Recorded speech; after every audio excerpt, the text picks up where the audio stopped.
La forêt amazonienne est un joyau de notre planète. Ces milliards d'arbres aident à réduire l'effet de serre et à réguler le climat. C'est le plus grand réservoir de biodiversité au monde. En Guyane, cette forêt tropicale humide couvre 96% du territoire. Depuis toujours, ces cours d'eau attirent les chercheurs d'or. Les paillettes de métal précieux sont présentes dans le lit des rivières. Ici, Kering s'engage. Le groupe soutient un projet pionnier, la reforestation complète d'un site minier d'or responsable.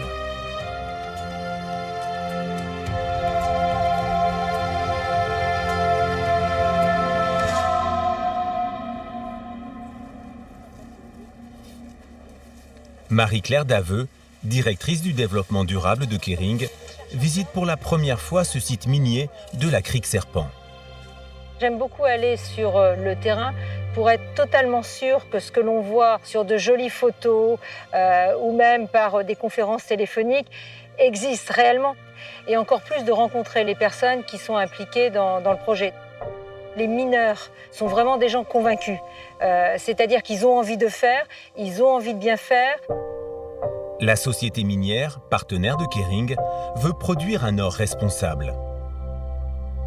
L'extraction se fait par gravimétrie, afin de ne pas polluer l'environnement.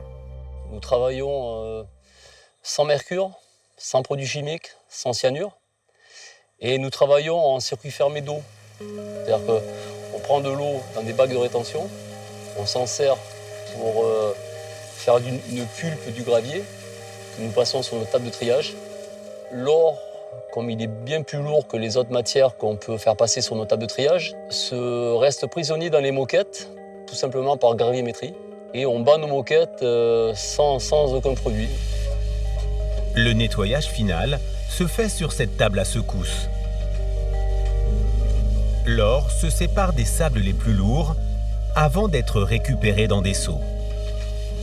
Le fait que les mines que nous avons visitées n'utilisent pas de mercure m'a rassurée et surtout c'est le minimum pour les marques du groupe Kering. Nous, ce que l'on veut vraiment faire, c'est aller au-delà des réglementations.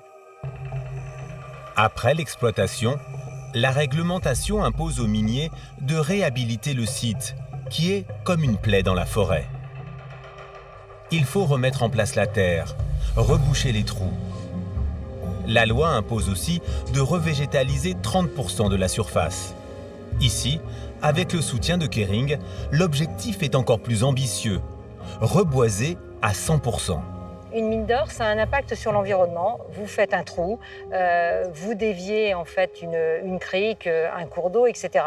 Mais la possibilité de remettre en état, de faire en sorte que l'on revienne à l'état initial, pour moi, est une bonne illustration du développement durable, où vous avez à la fois le pilier économique, le pilier environnemental et le pilier social, puisqu'effectivement, on donne du travail aux mineurs et aux populations locales. Elodie Brunstein est experte en revégétalisation.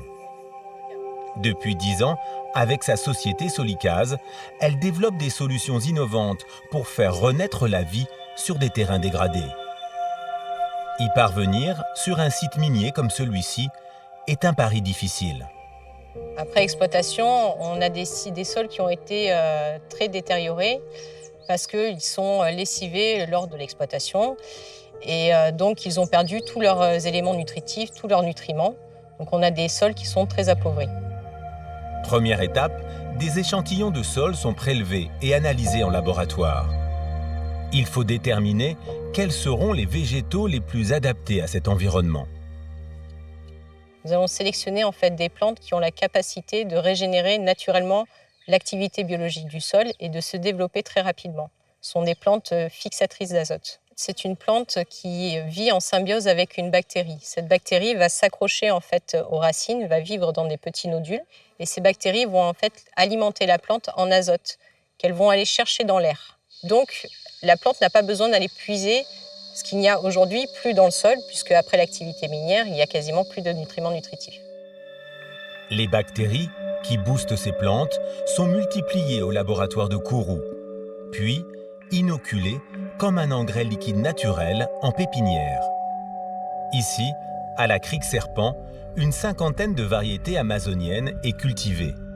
7 personnes y travaillent à plein temps. Pour revégétaliser la totalité du site minier, il faudra 47 000 plants pour 20 hectares. Cette reforestation d'envergure a déjà commencé. Et cela va très vite. Visuellement, le résultat est spectaculaire. En l'espace de 6 à 7 mois, on a des arbres qui atteignent à peu près 2 mètres 50 de haut pour certains. Et grâce à cette croissance rapide, on voit tout de suite des espèces forestières de la forêt qui est autour, qui se réinstallent au pied de ces arbres. L'image qui m'a le plus frappée, c'est quand Élodie de Solicase nous a pris cet arbuste qu'elle a déplié après 1 an de plantation. Et cette image-là de la nature qui évolue et qui reprend ses droits et qui a cette capacité en fait, de régénération qui est phénoménale, oui, je suis très admirative. À l'ombre de ces arbustes, la forêt renaît. Attirés par les fleurs, les insectes reviennent, puis les mammifères. Tout un écosystème prospère à nouveau. Les rives de la Crique Serpent reverdissent. Et c'est parti pour durer.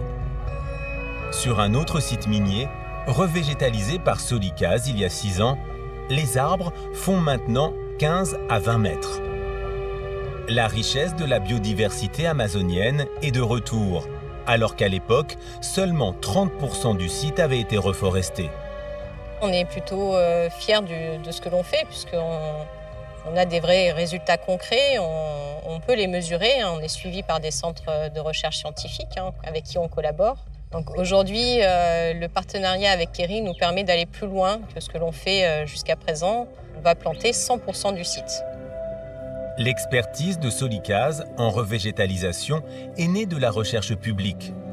Sa réussite est d'avoir su valoriser ses découvertes scientifiques en les adaptant aux contraintes du secteur minier.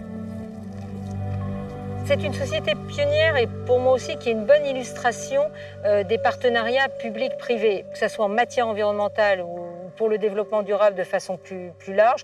Je suis alors là vraiment intimement convaincue que le secteur public et le secteur privé doivent travailler ensemble. L'engagement de Kering en Guyane, dans l'or responsable, ne fait que commencer. Marie-Claire Daveux a rencontré d'autres miniers qui veulent être aidés pour reforester complètement leur site.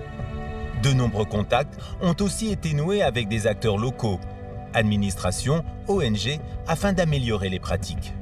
Pour le développement durable, je ne crois qu'au collectif. Et chez Kering, on ne croit qu'au collectif et c'est quelque chose qui est incarné au plus haut niveau par François-Henri Pinault, puisque dès que nous avions mis en place une méthodologie pour mesurer notre empreinte environnementale avec le compte de résultats pour l'environnement, François-Henri Pinault a souhaité qu'on le partage et qu'on le mette en open source, convaincu que pour changer de paradigme, on a besoin de l'ensemble des entreprises, de notre secteur, mais aussi d'autres secteurs, pour changer les choses.